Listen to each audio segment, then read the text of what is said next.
Hello बच्चों, कैसे हो आप सब। आई होप आप लोग अच्छे होंगे, स्वस्थ होंगे, मस्त होंगे। आप सभी का आपके अपने SM सक्सेस मास्टर चैनल पर बहुत बहुत स्वागत है। तो बच्चों, सबसे पहले तो मैं ये कहना चाहती हूँ कि आप लोगों का जो स्किल डेवलपमेंट का पेपर है वो काफ़ी बढ़िया गया है, ऐसा आप लोगों के द्वारा मुझे बताया गया। तो मुझे बहुत प्रसन्नता हुई, बहुत खुशी हुई कि मेरे बच्चों का जो पेपर है वो बहुत ही अच्छा गया है। तो इसी प्रकार फिज़िकल एजुकेशन का भी पेपर जो है हमें बहुत अच्छा साथ मिलके बहुत अच्छा देना है। तो इसलिए मैं आज कुछ मोस्ट इम्पॉर्टेंट क्वेश्चंस आप लोगों के लिए लेके आई हूँ फिज़िकल एजुकेशन का। बच्चों देखो, हमारा जो सेशन है फिज़िकल एजुकेशन का वो 4 से 5 दिन चलेगा और डेली ही आपको एक वीडियो अपलोड किया जाएगा फिज़िकल एजुकेशन पे, जितने भी मोस्ट इम्पॉर्टेंट क्वेश्चंस हैं उससे रिगार्डिंग। तो आप लोग चैनल को सब्सक्राइब करो ताकि जो पहला नोटिफिकेशन जाए वो आपके पास जाए फिज़िकल एजुकेशन का जो मोस्ट इम्पॉर्टेंट क्वेश्चन है। क्योंकि बच्चों अभी जो फिज़िकल एजुकेशन का क्वेश्चन पेपर बन रहा है ना, तो जो महात्मा गांधी काशी विद्यापीठ वाले हैं उन्होंने सिलेबस को कुछ इस प्रकार से चेंज कर दिया है कि जो आपके सर लोग हैं उन्हें भी प्रॉपर ढंग से कुछ समझ नहीं आ पा रहा है। तो आप यदि अच्छे पूर्वक से पढ़ाई करोगे तभी जाके, क्योंकि आप लोगों ने बहुत ज़्यादा क्लास भी नहीं किया है फिज़िकल एजुकेशन का, तो जब तक आप क्वेश्चन आंसर को अच्छे तरीके से नहीं समझोगे तब तक आपको समझ नहीं आएगा। तो ध्यान से एक एक क्वेश्चन को समझ के चलना है। चैनल को सब्सक्राइब करो ताकि 3-4 दिन जितने भी मैं आपको फिज़िकल एजुकेशन का वीडियोस प्रोवाइड करो वो आप देख सको, ठीक है।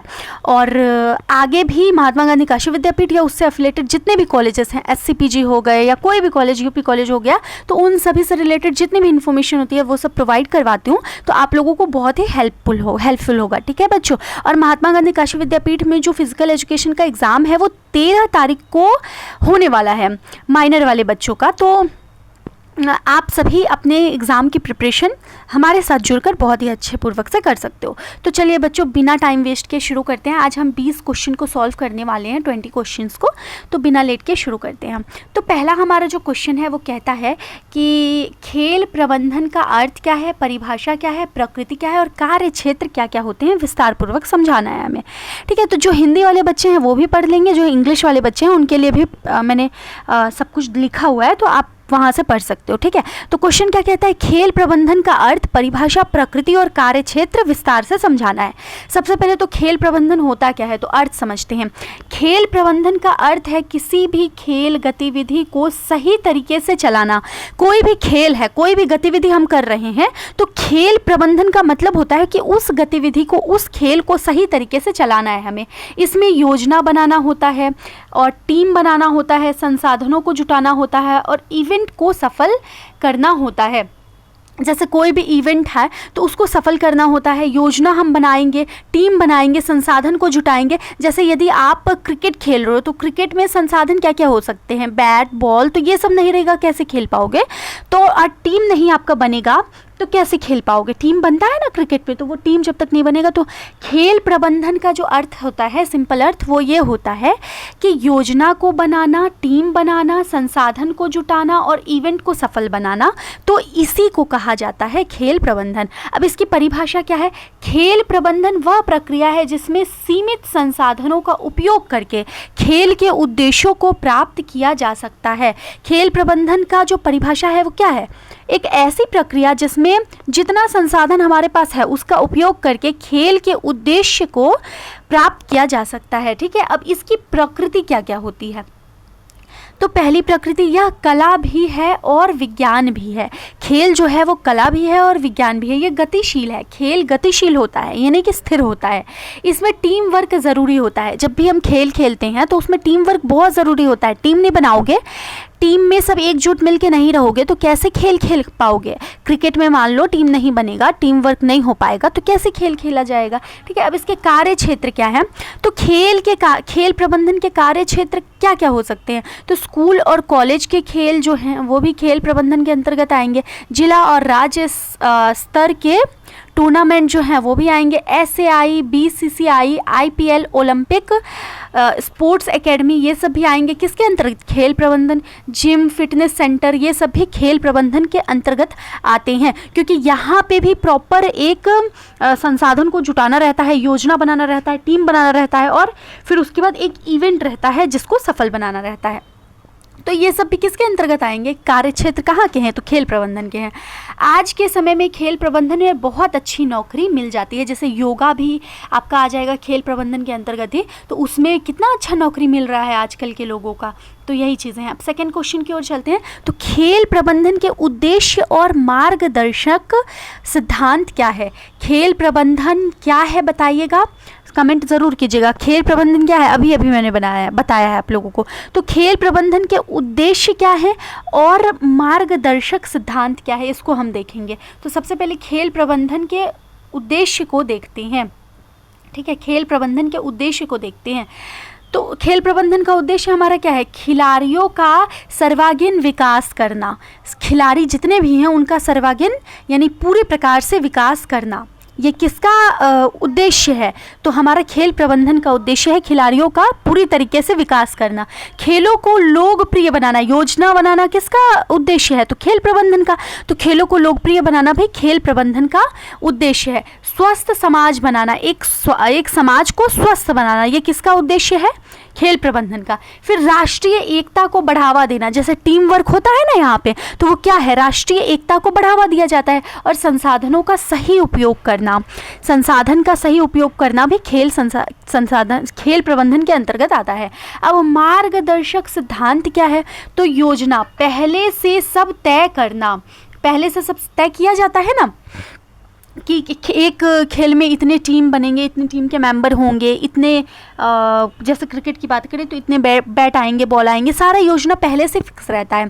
फिर संगठन, काम को बांटना, काम को बांटा जाता है कि इतने खिलाड़ी जो हैं वो क्या करेंगे, बॉल फेंकेंगे और इतने खिलाड़ी हैं वो बैटिंग करेंगे, है ना। तो संगठन यानी काम को बांटना। फिर समन्वय यानी सबको साथ लेकर चलना, किसी को भी ये नहीं दिखाना कि तुम काम के नहीं हो, सबको साथ लेके चलना है, एकजुट, एकता में ही शक्ति होती है, पता है ना, तो एकता बना के चलना।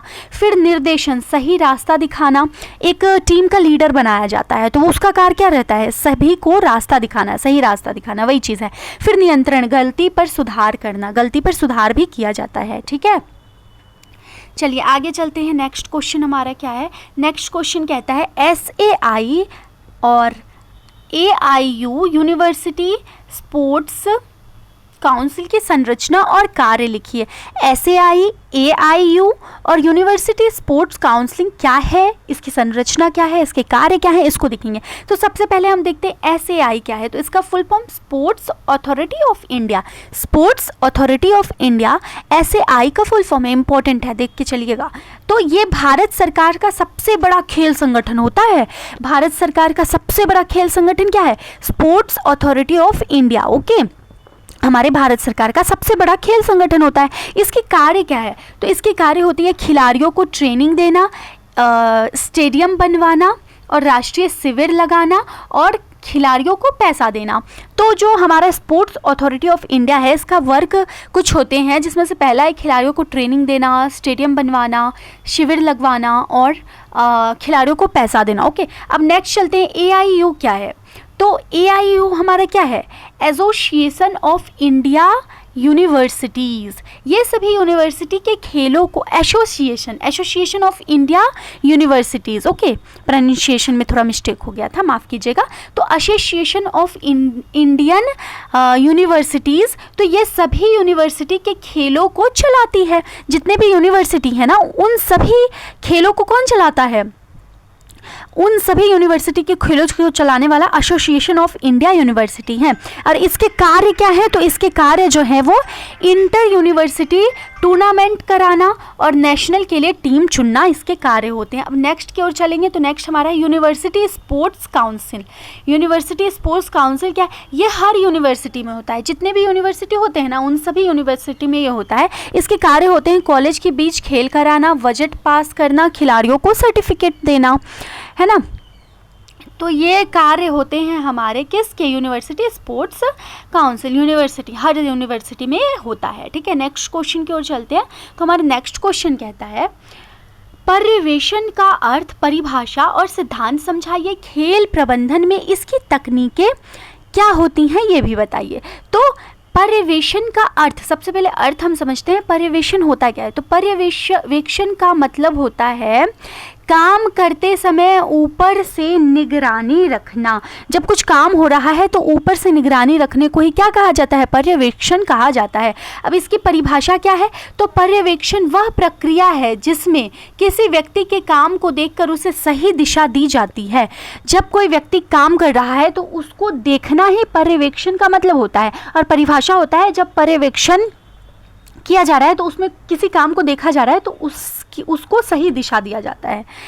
ठीक है, तो सिद्धांत अब इसका क्या है? सिद्धांत है निरंतरता, रोज चेक करना कि काम सही ढंग से हो रहा है कि नहीं, निरंतरता यानी डेली ही चेक करना। फिर प्रेरणा, अच्छे काम पर शाबाशी देना। जब किसी बच्चे को ही आप अच्छे काम पे, आप लोग अभी बीएससी में गए हो, बीएससी सेकेंड सेमेस्टर में हो, बीकॉम सेकेंड सेमेस्टर में हो, बीए सेकेंड सेमेस्टर में हो बच्चों, लेकिन अभी थोड़े बड़े हो जाओगे ना, अभी भी बहुत से बच्चे होंगे जो कि बच्चों को पढ़ाते होंगे, लेकिन आप लोग थोड़े और बड़े हो जाओगे ना तो फिर आप लोग जो है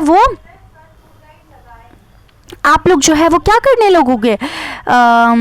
बच्चों को पढ़ाने लगोगे। तो बच्चों को पढ़ाओगे तो शाबाशी देना पड़ेगा। जब बच्चे कुछ अच्छा काम करते हैं ना तो उस पर यदि आप उनको शाबाशी देते हो तो क्या वो बहुत खुश होते हैं और उस काम को हमेशा करते रहते हैं। तो ये चीज़ हमें बच्चों के अंदर डालना होता है। ठीक है, तो प्रेरणा देना होता है किसका कार्य? पर्यवेक्षण का कार्य सिद्धांत होता है। फिर लोकतांत्रिक यानी कि एक सेकेंड बच्चों, लोकतांत्रिक सबकी राय लेना। सबकी राय लोगे तभी तो आगे बढ़ पाओगे ना बच्चों। फिर उसके बाद सही तरीका अपनाना, वैज्ञानिक सही तरीका अपनाना। ठीक है, अब तकनीकी की ओर चलते हैं। तो तकनीक हमारा क्या है, इसकी ओर हम चलते हैं। इसका तकनीक क्या है? जो पर्यवेक्षण है इसकी तकनीकें क्या हैं? तो इसकी तकनीक है डेमो देना, मीटिंग करना, औचक निरीक्षण, फीडबैक देना, रिपोर्ट बनाना। ठीक है, ये सब कुछ तकनीकें हैं इसकी। अब थोड़ा और आगे बढ़ेंगे तो हम नेक्स्ट क्वेश्चन की ओर चलेंगे। नेक्स्ट क्वेश्चन हमारा कहता है एक खेल आयोजन प्रबंधन की भूमिका और उत्तरदायित्व विस्तार से लिखिए। एक खेल आयोजन प्रबंधन की भूमिका क्या है और उत्तरदायित्व विस्तार से लिखना है। खेल आयोजन का प्रबंधन की भूमिका और उसका उत्तरदायित्व क्या है, इसको विस्तार से लिखना है। तो एक उत्तर इसका क्या रहेगा? एक इवेंट मैनेजर पूरे खेल का कर्णधार होता है। कर्णधार यानी आधार होता है।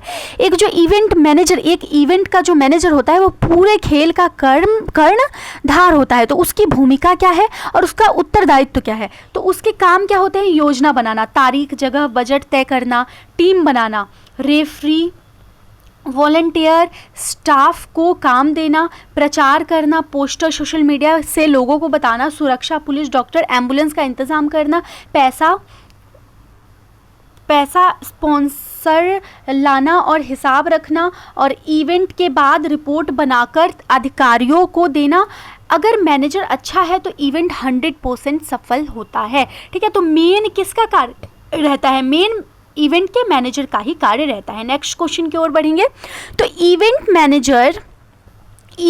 मैनेजमेंट, एक सेकेंड, इवेंट मैनेजमेंट के 3 चरण होते हैं जो कि क्या क्या है? Planning, executing, evaluating. तो इन तीनों चरणों को हमें उदाहरण सहित समझाना है। तो सबसे पहला चरण हमारा आ जाएगा प्लानिंग। प्लानिंग में क्या रहेगा? इवेंट मैनेजर जो है वो सबसे पहले क्या करता है? प्लानिंग करता है। किस दिन हमें रखना है, क्या बजट में हम रख सकते हैं, क्योंकि जितनी बजट होगी उतने में ही ना रखेंगे। तो वही चीज़ है, प्लानिंग बनाएंगे, योजना बनाएंगे। मान लीजिए कॉलेज में एनुअल स्पोर्ट्स है और इसमें तारीख जो है वो तारीख, बजट, मैदान आइटम लिस्ट तय होगी। तो प्लानिंग के अंतर्गत क्या होगी? हम तारीख तय करेंगे, बजट तय करेंगे, मैदान कौन सा रहेगा वो तय करेंगे, ये सारी चीज़ें हम करेंगे। फिर एग्जीक्यूटिंग में क्रियान्वयन, एग्जीक्यूटिंग को क्रियान्वयन भी कहा जाता है। तो अब इवेंट को चलाना, उद्घाटन, रेस कराना, रिफ्रेशमेंट देना, रिजल्ट निकालना, ये सारे वर्क फिर किया जाता है। फिर उसके बाद इवेल्यूटिंग, तो इसमें क्या है? मूल्यांकन। इवेंट खत्म होने के बाद देखना कि क्या अच्छा हुआ, क्या कमी रही, ताकि अगली बार फिर से इवेंट कराया जाए तो वो अच्छे पूर्वक से कराया जाए। खर्च का हिसाब और फोटो के साथ रिपोर्ट बनाना, ये सब कुछ बातें हैं। आगे बढ़ेंगे। नेक्स्ट क्वेश्चन की ओर।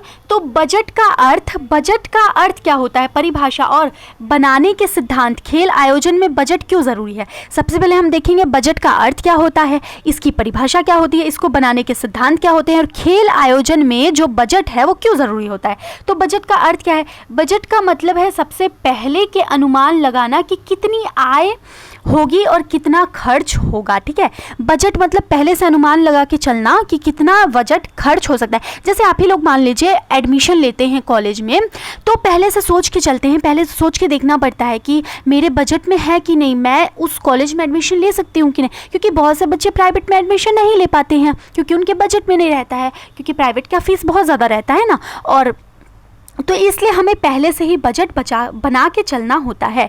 ठीक है बच्चों, अब अर्थ हो गया, परिभाषा की ओर चलते हैं। तो परिभाषा कहता है बजट आय और व्यय का लिखित अनुमान है।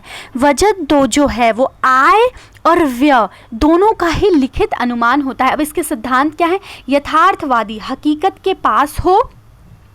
बजट जो हम निर्धारित करते हैं वो हमें हकीकत के पास होके रहना चाहिए, मतलब हकीकत के पास जाके निर्धारित करना चाहिए। लचीला यानी ज़रूरत पर बदल सके, हम ज़रूरत पर उसे बदल भी सके, और पारदर्शी, सबको पता हो, और समयबद्ध यानी समय पर बने तो ठीक रहता है। अब ज़रूरत क्या है, जो हम बजट करते हैं तो उसकी ज़रूरत क्या है, तो उसकी ज़रूरत क्या है, खेल आयोजन में उसकी ज़रूरत किस लिए पड़ती है, तो कि पैसे की बर्बादी ना हो पाए, इसलिए इसकी ज़रूरत पड़ती है। फिर स्पॉन्सर को विश्वास दिलाता है, इवेंट समय पर होता है, भ्रष्टाचार नहीं होता है, तो इसलिए हम इसे बनाते हैं। नेक्स्ट क्वेश्चन की ओर बढ़ेंगे। तो नेक्स्ट क्वेश्चन हमारा कहता है खेल आयोजन के लिए विभागीय वित्तीय योजना और अनुमान कैसे तैयार करेंगे। खेल आयोजन, जब खेल का आयोजन हो रहा है तो उसमें उसके लिए हम विभागीय वित्तीय योजना और अनुमान कैसे तय करेंगे, एक अनुमान कैसे लगाएंगे और विभागीय वित्तीय योजना कैसे बनाएंगे। तो चलिए स्टेप बाय स्टेप देखते हैं। पहला स्टेप, पिछले साल का हिसाब देखेंगे कि कितना खर्च हुआ है। जैसे कि मान लीजिए आप लोगों का एडमिशन हुआ होगा, जब इंट्रेंस एग्ज़ाम के थ्रू एडमिशन हुआ होगा 100%, तो जब आप लोग इंट्रेंस एग्ज़ाम दिए होंगे तो जब कट ऑफ नहीं आया होगा जब तक आपके इंट्रेंस एग्ज़ाम का, तो आप लोग चेक करते होंगे ना कि पिछले वर्ष का कट ऑफ कितना गया था, तो उस हिसाब से ही मेरा इस वर्ष का भी कट ऑफ लगभग में जाएगा। पूरी तरीके से तो नहीं जाता पर लगभग में जा सकता है, तो वो अनुमान आप लोग लगाते होंगे। ठीक उसी प्रकार जब खेल आयोजन में हमें अनुमान लगाना रहता है कि विभागीय वित्तीय योजना जब बनाएंगे तो उसमें अनुमान कैसे लगाएंगे। तो सबसे पहले हम अनुमान कैसे लगाते हैं, पिछले साल का हिसाब देखेंगे कि कितना खर्च हुआ था। दूसरा जो है हमारा वो है इस बार कौन कौन से खेल होंगे उसकी लिस्ट बनाएंगे। फिर तीसरा स्टेप, हर चीज़ का रेट निकालेंगे, हर चीज़ का हम रेट निकालेंगे। जैसे मेडल 100 × 20 2000, फिर रिफ्रेशमेंट 50 × 200, 1 10 100,000 10,000। ओके, तो स्टेप 4 हमारा रहेगा कुल खर्च जोड़ देंगे। कुल खर्च हमारा कितना आ रहा है, 5,000 आ रहा है। फिर स्टेप 5, आय के स्रोत लिखेंगे। कॉलेज से 3,000, स्पॉन्सर से 20,000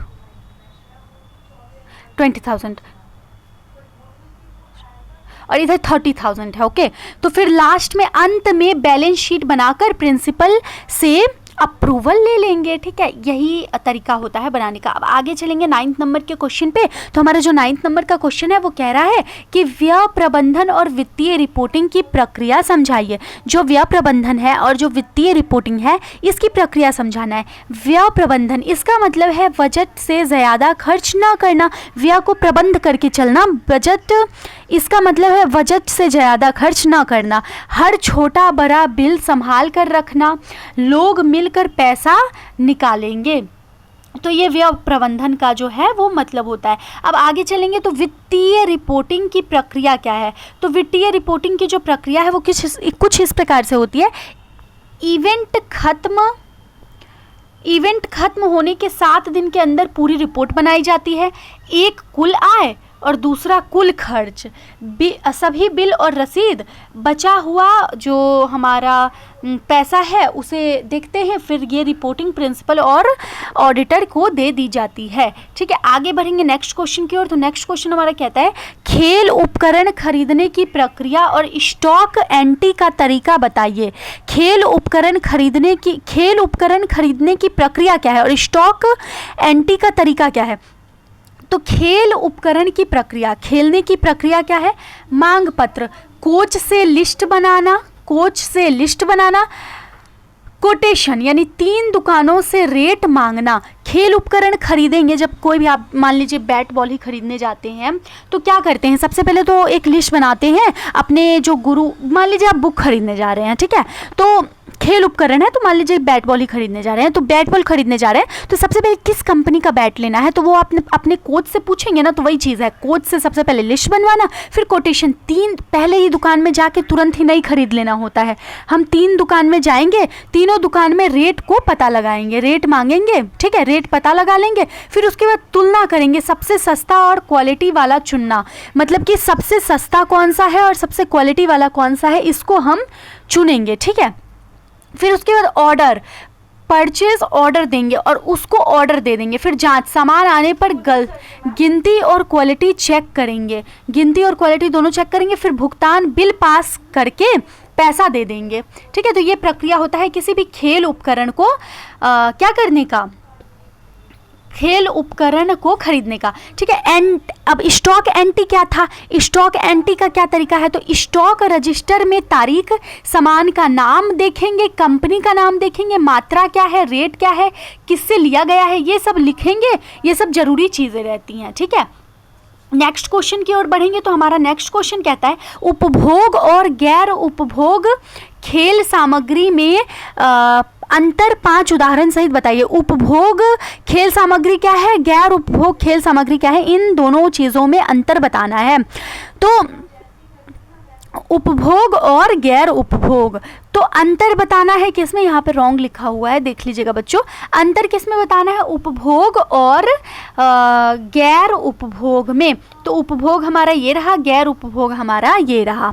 तो मतलब जो एक बार में ख़त्म हो जाएगी, सालों तक चले, जो एक बार में ख़त्म हो जाएगी उसे क्या कहते हैं, उपभोग, उपभोग्य, और जो सालों तक चलता है उसे क्या कहेंगे, उपभोग्य। ओके, अब उदाहरण क्या हो जाएगा, cricket ball, badminton shuttle, tape, chalk, पानी का बोतल, ये सब जो है, ये सब क्या है, तो ये सब हमारे उपभोग के अंतर्गत आएंगे। और गैर उपभोग के अंतर्गत आएंगे cricket bat, football net, gym bat, table tennis stubble, track suit, ये सब हमारे आएंगे गैर उपभोग वाले में, ठीक है बच्चों। ये इस क्वेश्चन को थोड़ा समझ लीजिएगा, अच्छे से नहीं लिखा हुआ था। फिर नेक्स्ट क्वेश्चन की ओर चलेंगे। नेक्स्ट क्वेश्चन कहता है एक प्रोफेशनल स्पोर्ट्स मैनेजर की जॉब स्पेसिफिकेशन और करियर के अवसर लिखिए। एक प्रोफेशनल स्पोर्ट्स मैनेजर की जॉब स्पेसिफिकेशन और करियर के अवसर लिखना है, हमें बताना है। तो जॉब स्पेसिफिकेशन, उसकी योग्यता जो है वो होनी चाहिए, ठीक है, और उसके बाद वो कौशल लीडरशिप, उसके अंदर कौशल लीडरशिप होनी चाहिए, एक लीडर अच्छा होना चाहिए, एक अच्छा लीडर होना चाहिए, और कम्युनिकेशन स्किल्स होने चाहिए, उसके पास बातचीत करने का अच्छा तरीका होना चाहिए, कंप्यूटर आना चाहिए, और उसकी जो अनुभव है 2-3 साल इवेंट का अनुभव होना ही चाहिए, और काम जो है वो बजट, स्टॉक, मार्केटिंग सब देखना उसे आना चाहिए। अब करियर के अवसर क्या क्या होते हैं, तो SAI में sports officer, BCCI IPL team में मैनेजर, ये सब उसके करियर ऑप्शन हो सकते हैं। स्कूल कॉलेज में स्पोर्ट्स डायरेक्टर, इवेंट कंपनी, और उसके बाद और क्या है, तो स्पॉन्सरशिप कंपनी, अपना खुद का स्पोर्ट्स एकेडमी, ये सब वो खोल सकता है, ये सब उसके करियर के ऑप्शन होते हैं। यदि कोई एक प्रोफेशनल स्पोर्ट्स मैनेजर की जॉब स्पेसिफिकेशन और करियर की बात करे तो वो करियर अवसर ये कुछ मैंने आप लोगों को बता दिया है, ठीक है। नेक्स्ट क्वेश्चन की ओर चलेंगे। तो नेक्स्ट क्वेश्चन हमारा क्या कहता है, संगठन की परिभाषा, आवश्यकता और मार्गदर्शक सिद्धांत क्या है। संगठन की परिभाषा क्या है, आवश्यकता क्या है और मार्गदर्शक सिद्धांत क्या है। तो संगठन की परिभाषा देखते हैं। संगठन का मतलब है लोगों और संसाधनों को एक लक्ष्य के लिए साथ लाना। संगठन का मतलब क्या होता है, लोगों और संसाधनों को एक लक्ष्य को प्राप्त करने के लिए साथ लाना। जैसे क्रिकेट में एक संगठन बनाया जाता है, एक टीम बनाई जाती है, एक लोगों को और संसाधनों को एक साथ लाया जाता है ताकि वो जीत सके। उनका लक्ष्य क्या होता है, जीतना, क्रिकेट मैच जीतना, तो वो जीत सके, तो ये उनका लक्ष्य होता है। ठीक है। आवश्यकता, अब इसकी संगठन बनाने की आवश्यकता क्यों पड़ी, ताकि काम का बंटवारा हो जाता है, तो इससे क्या होता है, थोड़ा थोड़ा काम सब लोग कर पाता है और डुप्लीकेशन नहीं होता और अनुशासन रहता है, लक्ष्य जल्दी मिलता है। ठीक है। अब इसके सिद्धांत क्या है, तो सिद्धांत उद्देश्य, विशेषज्ञता, अधिकार और उत्तरदायित्व, समन्वय, लचीलापन। ठीक है बच्चों, अब आगे बढ़ते हैं, फटाफट करते हैं ना, बहुत ज़्यादा समय नहीं लेना है हमें।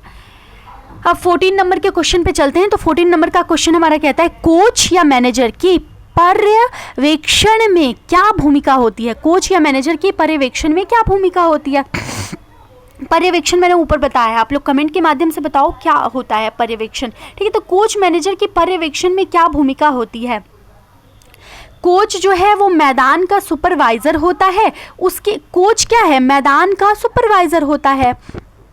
जैसे एक मैदान में, जैसे मान लीजिए अभी आप लोग तो बड़े हो गए हैं, काफ़ी 18+ हो गए होंगे, तो आप लोग पुलिस में अपना जो कांस्टेबल है या एसआई के लिए तो अभी एलिजिबल नहीं हुए हैं, कांस्टेबल के लिए एलिजिबल हैं।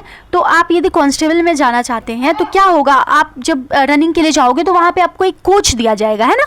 तो कोच क्या होता है, एक मैदान का सुपरवाइजर होता है। तो उसकी भूमिका क्या क्या होती है वो देख लेते हैं। उसकी भूमिका होती है ट्रेनिंग देना, रोज प्रैक्टिस करवाना, रोज ट्रेनिंग वो देता है। अनुशासन, समय पर आना, ड्रेस कोड, ये सब वो निर्धारित करता है। परफॉर्मेंस चेक करता है, कौन अच्छा खेल रहा है। प्रेरणा देता है, हारने पर हौसला बढ़ाता है।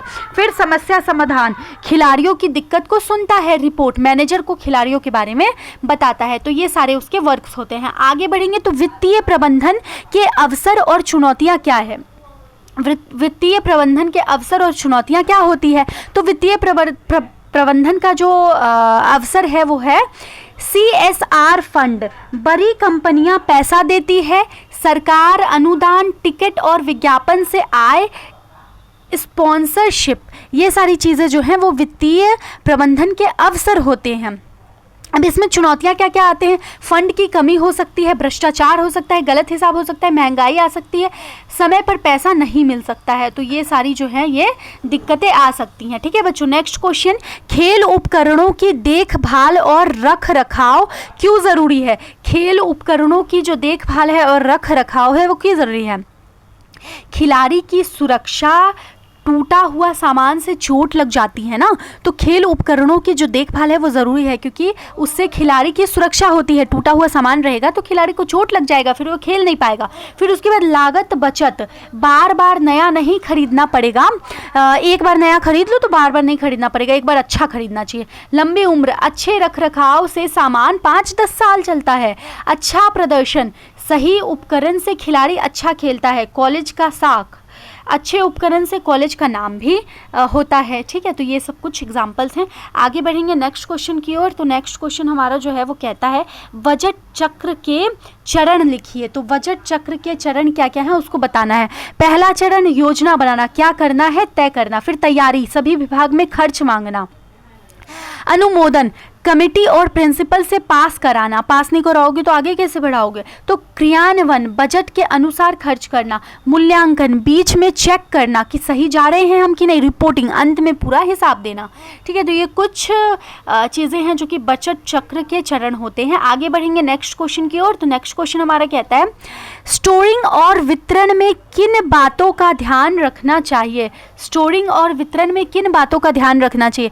तो स्टोरिंग जो है उसमें और वितरण में किन बातों का, स्टोर करना, स्टोरिंग करना मतलब समझ रहे हो ना, और वितरण यानी बांटना, इसमें किन बातों का ध्यान रखना चाहिए। तो सूखी और हवादार जगह पर हमें स्टोर करना चाहिए। चूहे से बचाना चाहिए। लेबल लगाना चाहिए, FIFO, पहले आया पहले गया। ठीक है। फिर उसके बाद वितरण, मांग पत्र के बिना ना देना और रजिस्टर में एंट्री।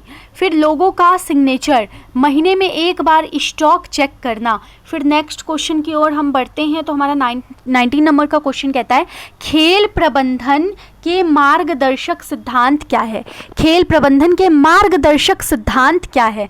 तो स्पष्ट उद्देश्य, खेल प्रबंधन का जो उद्देश्य है वो स्पष्ट होना चाहिए, लक्ष्य पहले से तय होना चाहिए, संसाधनों का दुरुपयोग नहीं होना चाहिए, पैसे या समय की बर्बादी ना हो, टीम वर्क, सब मिलकर कार्य करे सही पूर्वक से, ठीक है। फिर समयबद्धता, काम पर सब समय पर सब काम हो जाए। फिर पारदर्शिता, सब काम सबको पता होना चाहिए। मूल्यांकन, गलती से सीखना चाहिए, नहीं कि गलती की है तो फिर दोबारा गलती होना चाहिए, नहीं, एक बार गलती करके फिर सीखना है। फिर this is the last question बच्चों।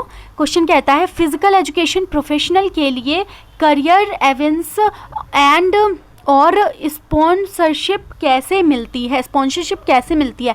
तो करियर जो है, स्कूल टीचर, कॉलेज प्रोफेसर बन सकते हैं, कोच बन सकते हैं, जिम ट्रेनर बन सकते हैं, स्पोर्ट्स जर्नलिस्ट बन सकते हैं, फिजियोथेरेपिस्ट बन सकते हैं। फिजिकल एजुकेशन जब आप लेते हो तो ये सब आप बन सकते हो।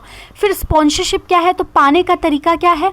तो कंपनी को प्रस्ताव पत्र लिख के बदले में क्या दोगे, बैनर, नाम ये बताओ, मीडिया कवरेज का वादा करो, पिछले इवेंट की फ़ोटो दिखाओ। तो ये सबसे आप बन सकते हो, क्या स्पॉन्सरशिप मिल सकती है आपको, ठीक है बच्चों। तो ये हमारा यहीं पे जो आज का क्वेश्चन का सिलसिला है वो ख़त्म होता है। लेकिन अभी 3-4 वीडियो इतने से नहीं काम चलेगा, क्योंकि इस फिज़िकल एजुकेशन में बहुत से कन्फ्यूजन्स हैं, तो इतने से काम नहीं चलेगा। कन्फ्यूजन्स हैं तो आपको 2-3 वीडियो और देखने पड़ेंगे। लगातार हमारे साथ बने रहिए। 2-3 दिन आधे घंटे 1 घंटे यदि आप पढ़ लोगे तो आपका जो एग्ज़ाम है वो बहुत ही बेहतरीन जाएगा, इतना गारंटी मैं लेती हूँ, ठीक है बच्चों। तो चलिए इस उम्मीद के साथ कि आप लोगों को समझ में आया होगा, और यदि नहीं समझ में आया तो कमेंट में मैसेज ज़रूर कर सकते हो। जो भी क्वेश्चन ना समझ में आए कमेंट में मैसेज करो, आप लोगों को मैं समझाऊंगी, फिर से समझाऊंगी। तो कुछ भी डाउट हो, कुछ भी पूछना हो तो कमेंट में कमेंट करो। मिलते हैं कल, बाय बाय।